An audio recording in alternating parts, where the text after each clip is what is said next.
nga po, God, na ito, may pangalan pong blessed. Lord, mag-manifest.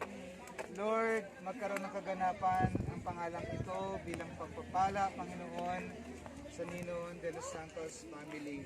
Dalangin ko po, O God, na balutin mo, Panginoon, hawakan mo ang kabuuan, Panginoon, na sasakyan ito at patuloy na maging kagamit-gamit for your glory alone, Panginoon.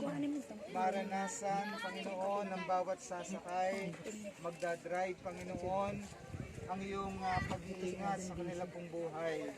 Lagi mo pong isaayos ang kondisyon, Lord, ang kalagayan ng mga bahagi, parte ng sasakyan pong ito, Panginoon, at tunay na lagi pong maayos, mapayapa, ligtas ang bawat pagbabiyahe, Panginoon, na gagawin po, O God, ng pamilya pong ito.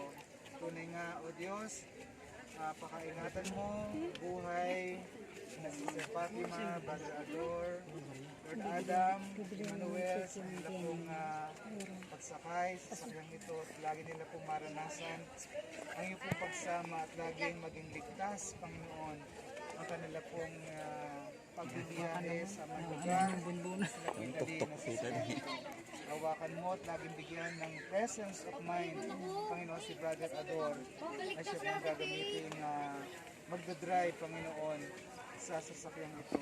Tunay nga, O Diyos, na amin pong nakakatiwala. At iniintras, inihahandog, O Diyos, ang sasakyang ito, si Blessed, na tunay na ito'y papapalain mo at mararanasan, Panginoon, ang tunay na pabor, maging ang overflowing provisions, at hindi po namin pinapayagan ang anumang pong aksidente, O Diyos, ang anumang pong sakuna, Panginoon, ang anumang pong aberya sa pagmamaneho, Panginoon, ni Brother Ador sa bawat lugar na kanyang pupuntahan.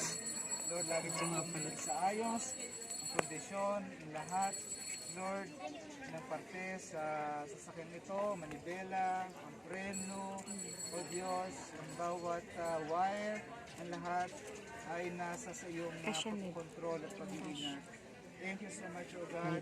Tuloy na pagharian mo, Panginoon, ang pamilya Ninon, ang pamilya de los Santos, Panginoon, at tunay na, O Diyos, gawin mo po silang tunay na katiwala sa biyayang ito na yung pinakaloob sa kanila. Sa mga marami pang biyaya, O God, may pagkakaloob po sa kanila. Tulungan mo din po sila, Panginoon, sa naman pong kinakailangan nila para masustain, O Diyos, ang pagbabayan sa kanito, Lord.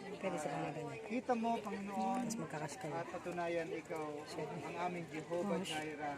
Truly, you will provide everything, Panginoon, sa pangangailangan ng Ninon de los Santos.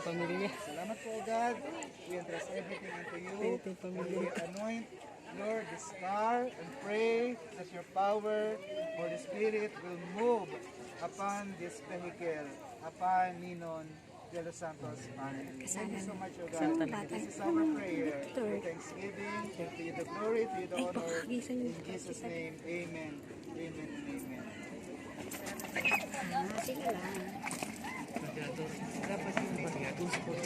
Wag po. Masasaktan po ang may-ari. Thank you po. Salamat po sa Panginoon. Thank you po. Thank you po. Let us release our blessing. Lord.